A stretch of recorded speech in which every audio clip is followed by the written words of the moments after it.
Bonjour, dans une vidéo précédente, un équivalent de cette image a été montré. Il s'agissait d'une puce gravée sur un film constitué d'une matière plastique souple avec des pistes conductrices. Cette technologie est connue sous l'acronyme COF, qui est une abréviation anglaise de Chip on Film. Les petits cercles en noir correspondent à des points test, ne sont pas directement accessibles car ils sont recouverts d'un matériau isolant qu'il faut enlever si l'on veut accéder à la partie conductrice. Pour connaître le nom et la fonction de chaque point test, il est nécessaire de noter le nom de la puce enregistrée sur le COF et de trouver sa fiche technique. Ici, nous allons nous intéresser à la puce appelée pilote de commande gris ou gate driver en anglais. Le nom de chaque point test est exprimé sous une forme abrégée, dont la signification sera détaillée dans cette vidéo. Nous voyons dans cet exemple l'emplacement de deux coffres de gate driver placés sur un côté de l'écran. La matière plastique utilisée est un polyimide dont l'une des caractéristiques est d'être thermostable. Il ne varie pas pendant 1000 heures à 300 degrés Celsius ou pendant 10 heures à 400 degrés. Comme il est flexible, cette technologie est aussi appelée Chip on Flex. Certains écrans, notamment ceux de dernière génération, ne sont pas équipés de gate driver visibles sur les côtés. Cela ne signifie pas que l'écran n'en dispose pas. Bien au contraire, les puces existent et elles sont intégrées directement dans le panel, comme pour les transistors TFT et les capacités de stockage. Cette technologie est actuellement privilégiée dans la fabrication des écrans et elle porte plusieurs noms sur les datasheets. On peut trouver l'abréviation COG qui signifie Chip on Glass, GIP, Gate Driver in Panel ou encore GOA pour Gate Driver on Array. Les gate drivers sont utilisés pour commander les TFT à travers leur grille, c'est-à-dire à travers le gate du TFT. Ces puces vont permettre ou pas le passage de la tension qui alimente toutes les grilles qui sont placées sur une même ligne. Les transistors sont à l'état passant lorsque leur grille est alimentée par VGH ou VON. Ils sont à l'état bloqué si leur grille est soumise à VGL ou VOFF. Une précision technique concernant le mode de fabrication des transistors TFT qui est un acronyme anglais de Thin Film Transistor qui signifie transistor en couche mince. Il existe principalement 3 modes de fabrication de ces TFT. Chaque technologie a ses avantages et ses inconvénients. La technologie la plus répandue et la plus ancienne utilise le matériau silicium amorphe hydrogéné. Une autre technologie appelée IGZO, qui est une abréviation des matériaux utilisés dans la fabrication du TFT et qui sont l'indium, le gallium, le zinc et l'oxyde. L'avantage de cette technologie est que cet alliage laisse passer plus de lumière, ce qui réduit la consommation d'énergie en diminuant l'intensité lumineuse du rétroéclairage. D'autre part, la taille d'un TFT en IGZO est plus petite, ce qui permet de mettre plus de pixels dans un écran, d'où une amélioration de la résolution de l'affichage. La troisième technologie est appelée LTPS, qui est l'acronyme de silicium polycristallin à basse température. LTPS a les mêmes avantages que IGZO et en plus elle permet d'intégrer l'électronique à chaque pixel. Nous allons maintenant nous attaquer au cœur du sujet, à savoir l'électronique interne d'une puce de gate driver.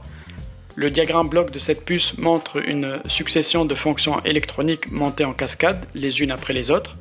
On trouve ainsi un registre à décalage de type bidirectionnel, un contrôleur logique, un décaleur de niveau et un étage tampon appelé aussi suiveur de tension. Le registre à décalage Shift Register en anglais est un assemblage de plusieurs dispositifs électroniques appelés bascule ou flip-flop. Il en existe plusieurs modèles. Ici sera utilisée la bascule D. Elle possède 2 entrées, une première entrée pour les données nommées D comme data et une deuxième entrée T pour le temps contrôlé par un signal d'horloge. La bascule D possède 2 sorties complémentaires, l'une appelée Q et l'autre Q bar qui prend la valeur inverse de Q. Le fonctionnement est relativement simple. La valeur présente à l'entrée D 0 ou 1 est transférée à la sortie Q sous le contrôle de l'horloge T. Selon les réglages de la bascule, le moment exact du transfert se fait soit sur le franc montant, soit sur le franc descendant de l'horloge. Le franc montant correspond au moment où le signal d'horloge passe de 0 à 1, le franc descendant est l'inverse. Voici le tableau de fonctionnement d'une bascule D. La flèche vers le haut signifie franc montant de l'horloge. Lorsque la valeur de D en entrée est égale à 0, la sortie Q sera égale à l'entrée, donc 0, et Q bar sera l'opposé, donc 1. Pour D égale à 1, Q sera égale à 1 et Q bar sera égal à 0. La configuration du registre à décalage se fait selon ce schéma. Plusieurs bascules ou flip-flop sont connectées en série. La sortie de chaque flip-flop est connectée à l'entrée de la flip-flop suivante. L'information ou les données entrent en série dans la première bascule et sortent en série de la dernière bascule. D'autre part, la sortie de chaque bascule, non seulement elle entre dans la bascule suivante, mais aussi l'information emprunte un second chemin qui est parallèle aux sorties des autres bascules. Q1 provenant de la première bascule constitue l'entrée de la deuxième bascule. La sortie Q2 fera de même, une sortie constituera l'entrée de la troisième bascule et une sortie montera en parallèle à Q1 et ainsi de suite. Ce montage permet de stocker une donnée binaire. Dans le gate driver, la lettre D qui représente l'entrée des données est remplacée par STV qui est une contraction anglaise des mots Start Vertical. C'est le signal qui va permettre de commencer le balayage des lignes verticalement. On peut trouver ce signal sous l'abréviation VST pour Vertical Start. Ce n'est qu'une inversion des lettres. VST ou STV n'est rien d'autre que le V-Sync qui est l'abréviation de synchronisation verticale. Pour le signal de l'horloge de cette bascule, le T est remplacé par CPV, qui est une contraction anglaise des mots Clock Pulse Vertical. L'animation suivante montre comment les informations circulent d'un flip-flop à l'autre en série, mais aussi hors de chaque flip-flop en parallèle. Le registre à décalage utilisé dans les gate drivers est souvent bidirectionnel, c'est-à-dire que l'information peut circuler de gauche à droite ou vice-versa. Comme on vient de le voir, STV est le signal du début du balayage vertical de l'image, CPV est le signal de l'horloge qui permet de synchroniser la sortie des données de chaque flip-flop de manière successive. Sur les datasheets, il existe différentes manières de préciser le sens de fonctionnement des registres bidirectionnels. Par exemple, pour STV, qui est l'abréviation de Start Vertical, on rajoute un chiffre à STV. STV1 désignera le sens du balayage de la gauche vers la droite et STV2 pour un balayage dans le sens opposé. On peut trouver une autre dénomination comme SVIO ou SVOI. SVOI est l'abréviation de Start Vertical Input Output, donc un balayage de la gauche vers la droite, et SVOI sera le Start Vertical Output Input pour un balayage de la droite vers la gauche. Autre terme, DIO pour Data Input Output ou DOI pour Data Output Input. Sur la fiche technique, on peut trouver l'inscription RL, qui est une abréviation des mots anglais right-left, droite et gauche. Le sens du balayage dépendra de la configuration des broches RL. Par exemple, si les broches RL sont en mode haut, le sens du balayage sera du haut vers le bas.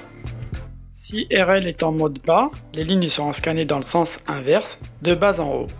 C'est pourquoi une image peut être inversée en fonction du réglage des broches RL. Voici un autre exemple avec 3 gate drivers en série. La direction du balayage est aussi déterminée par la configuration de certaines broches. Sur la fiche technique, il faut chercher les inscriptions RL right-left et ou l'inscription UD pour up-down, c'est-à-dire haut et bas. Dans cet exemple, en fonction de l'état des pins RL et UD, le sens du balayage sera soit de STV1 à STV3, c'est-à-dire du haut vers le bas, soit dans le sens inverse, du bas vers le haut, de STV3 à STV1. Cette animation montre l'apparence de l'image selon le sens du balayage. Dans le sens conventionnel, le balayage se fait de la gauche à la droite et du haut vers le bas. Ce sens du balayage est déterminé par la configuration des broches UD pour le haut et le bas et RL pour la droite et la gauche. En tout, il y a 4 possibilités d'affichage selon la combinaison de l'état haut ou bas des différentes broches, mais il n'y a qu'un seul état qui permet un affichage correct, c'est-à-dire dans le bon sens.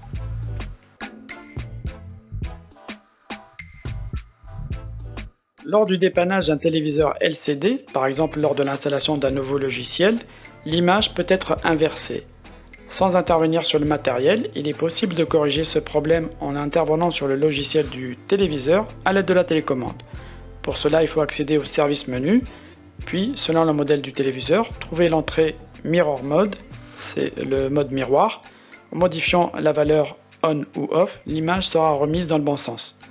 Pour d'autres marques, il faut d'abord trouver l'option MRT, puis trouver la fonction HV Flip. C'est cette dernière qui permet de contrôler la direction de l'affichage. Dans l'animation que nous avons vue précédemment avec le registre à décalage, il manque une autre strate aux couches de matériel qui compose le gate driver, et qui permettra d'alimenter les transistors TFT avec une tension VGH ou VGL. Nous rappelons que les transistors TFT ne fonctionnent pas avec un signal numérique et ont besoin d'une tension analogique. VGH et VGL sont les tensions analogiques qui permettent d'activer ou de désactiver tous les transistors placés sur la même ligne. VGH et VGL sont fournis par la carte Tcon grâce à un convertisseur DC-DC. VGH est l'acronyme de Voltage Gate High, c'est la tension de démarrage des transistors TFT, d'où l'autre nom VON. VGL est l'acronyme de Voltage Gate Low, elle a une valeur négative et est utilisée pour éteindre les TFT, d'où l'autre nom VOFF. Les noms et les inscriptions de VGL et VGH varient d'une carte Tcon à une autre. On peut trouver VON et VOFF écrits avec ou sans E à la fin, parfois y ajouter G devant le mot OFF ou ON, G correspondant à la première lettre du mot gate. Comme autre inscription pour désigner VGH et VGL, on peut trouver VEE ou VEEG correspondant à VGL. VGH peut s'écrire VGG ou VDDG. Nous avons vu précédemment dans le schéma du gate driver l'existence d'un circuit contrôleur logique. Ce dernier est constitué d'un assemblage de plusieurs portes logiques. Au niveau électronique, les différentes portes logiques sont composées de transistors. Pour la compréhension du sujet, un petit rappel sur ces portes est nécessaire. La porte oui est la porte logique la plus basique. Elle est également connue sous le nom de buffer. Sa fonction est de simplement copier l'état du bit d'entrée sur le bit de sortie. Ainsi, si le bit d'entrée est égal à 0, la sortie sera égale à 0. Si l'entrée est égale à 1, la sortie sera également égale à 1. Dans une porte non, la valeur du bit de sortie est l'inverse du bit d'entrée. Sur les schémas, pour différencier cette porte de la porte oui, a été ajouté un petit cercle devant le triangle. Pour le résultat de cette porte non, si l'entrée est égale à 0, la sortie sera égale à 1. Si l'entrée est égale à 1, la sortie sera égale à 0. Dans une porte logique et, AND en anglais, il y a deux entrées et une seule sortie. La valeur de la sortie sera égale à 1 uniquement si les deux bits d'entrée sont égaux à 1. Dans les autres cas, la sortie sera égale à 0. L'inverse de la fonction et, c'est la porte non et qui correspond à la porte NAND en anglais. Cette porte est en réalité une porte et suivie d'une porte non. Cette porte permet d'obtenir l'inverse de la porte et. Le circuit logique du gate driver est réalisé comme suit. En fonction du nombre de registres à décalage, on place en série autant de portes logiques non et ou NAND. Il y a deux couches successives de portes NAND interconnectées. La première série de portes NAND est sous le contrôle du signal numérique OE, dont le rôle sera vu plus tard dans cette vidéo.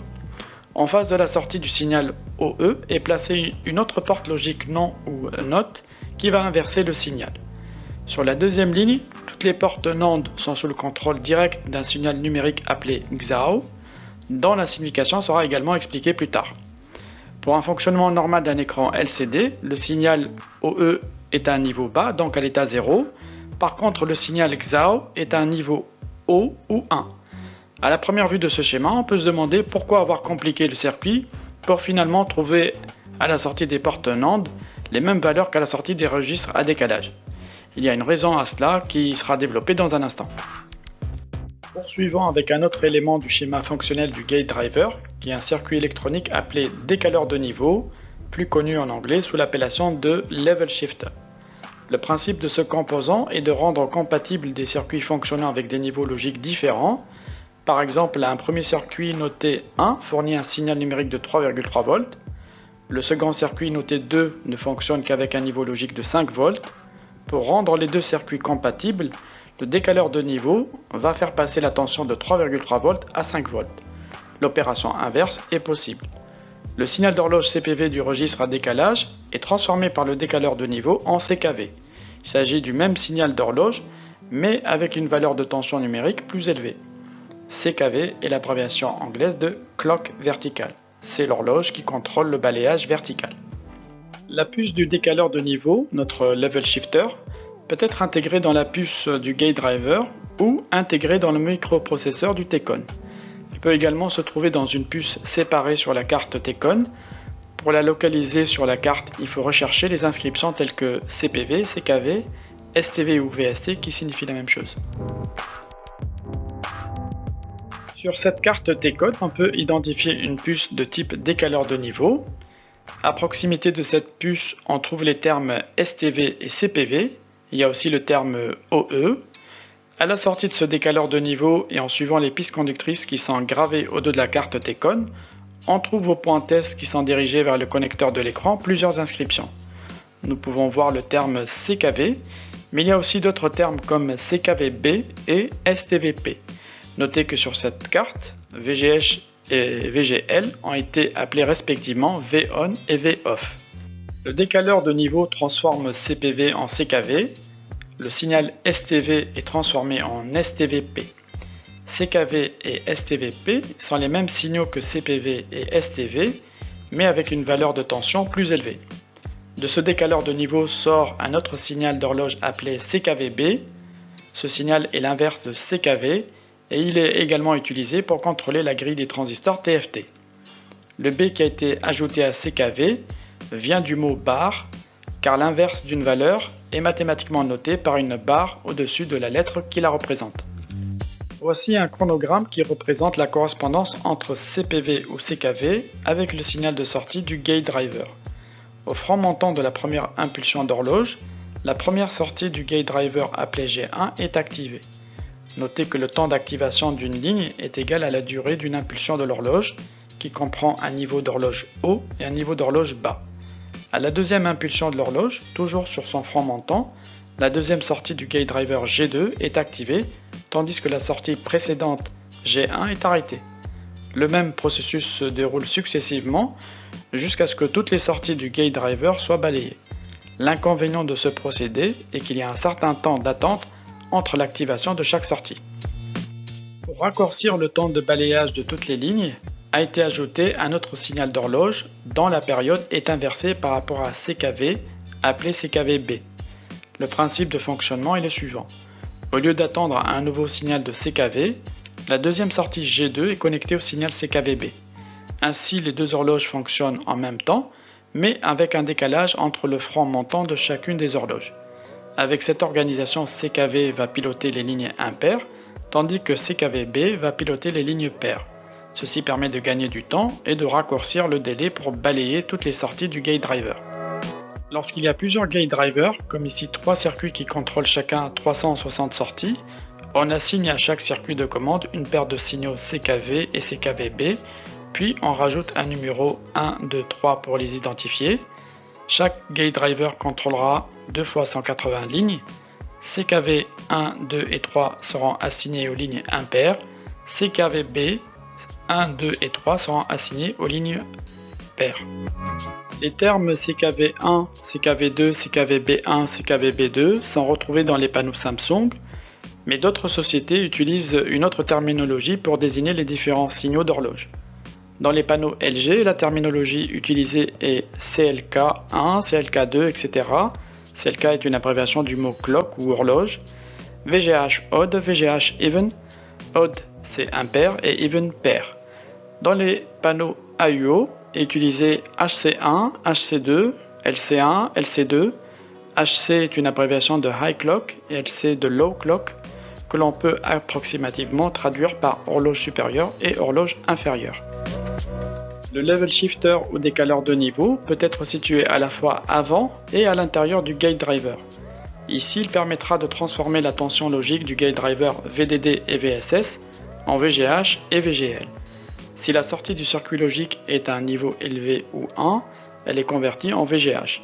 Si la sortie est à un niveau bas ou 0, elle est traduite en VGL. La dernière étape dans le gate driver, avant que la tension VGH et VGL parviennent au transistor TFT, est leur passage par un circuit appelé buffer. Ce dernier est un circuit suiveur de tension dont le but est de séparer les circuits présents dans le gate driver des transistors TFT et des capacités de stockage qui se trouvent à l'intérieur du panel et qui constituent la charge à alimenter en tension. Nous arrivons maintenant au signal OE qui est une contraction des mots anglais Output Enable. Nous voyons que ce signal est placé en aval de la sortie des registres à décalage. Le rôle du signal OE est de contrôler le temps d'activation de chaque sortie. En voici la raison. Dans cette illustration, en vert est représentée la tension VGH qui alimente la grille des transistors placés sur une même ligne. Cette ligne conductrice n'est pas parfaite en raison des effets parasites qui sont la résistance du conducteur et la présence d'une capacité parasite entre la grille et la source appelée ici CGS. La résistance et le condensateur parasite constituent un équivalent de circuit RC, filtre passe-bas. L'impulsion électrique VGH, que l'on appelle gate pulse, doit parcourir une certaine longueur de gauche à droite. Avec les effets parasites de conduction, le signal VGH va subir une distorsion sur son front montant et descendant. On voit que le signal en début d'une ligne n'est plus exactement le même à la fin de la même ligne. Cette distorsion se voit surtout avec les grands écrans pour une raison évidente de lignes à parcourir plus longues. Ce défaut de conduction a des conséquences sur la qualité de l'affichage. Sur ce schéma est représentée la progression de l'affichage de l'image ligne après ligne. Lors de l'activation de la première ligne, les données de l'image sont délivrées à cette ligne au temps adéquat. Ensuite, c'est au tour de la deuxième ligne d'être activée avec VGH, tandis que la ligne précédente est désactivée avec VGL. Le processus de coordination entre les lignes et les données va se poursuivre successivement jusqu'à ce que toutes les lignes soient scannées. C'est la carte T-Con qui assure la coordination entre l'activation d'une ligne et la livraison des données à la ligne correspondante. Pour rappel, T-Con est l'abréviation de Timing Control, d'où cette appellation d'un contrôleur du temps.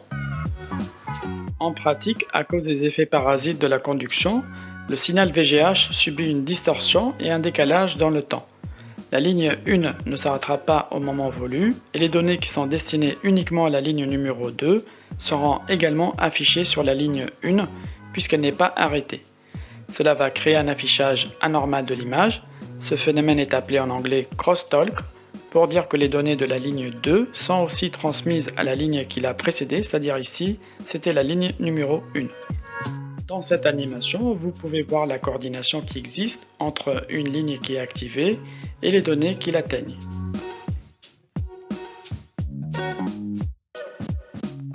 Après avoir reçu les données, si la ligne 1 ne s'arrête pas à temps, voici ce qui se passe. Les données de la ligne 2 seront également transmises à la première ligne, mais ces données ne lui étaient pas destinées. C'est le phénomène de crosstalk ou de diaphonie en français. Cela va conduire à un affichage anormal. Pour corriger ce problème de diaphonie, a été introduit le signal OE pour Output Enable. Lorsque ce signal est au niveau haut, il arrête toutes les lignes qui sont actives. Si par exemple le temps de fonctionnement de deux lignes venait à se chevaucher, OE permet de bloquer cette zone. Cela permet d'éviter que les données soient mal dirigées. OE revient à contrôler le temps de fonctionnement de chaque ligne. La largeur de l'impulsion OE est variable et n'agit que sur les lignes qui sont actives au même moment. Le signal XAO est un signal qui permet de détecter l'extinction de l'écran. Ce signal a été ajouté pour faire face au problème de la rétention de l'image même après l'extinction de l'écran. Lorsque l'écran est allumé, le signal XAO est à l'état haut.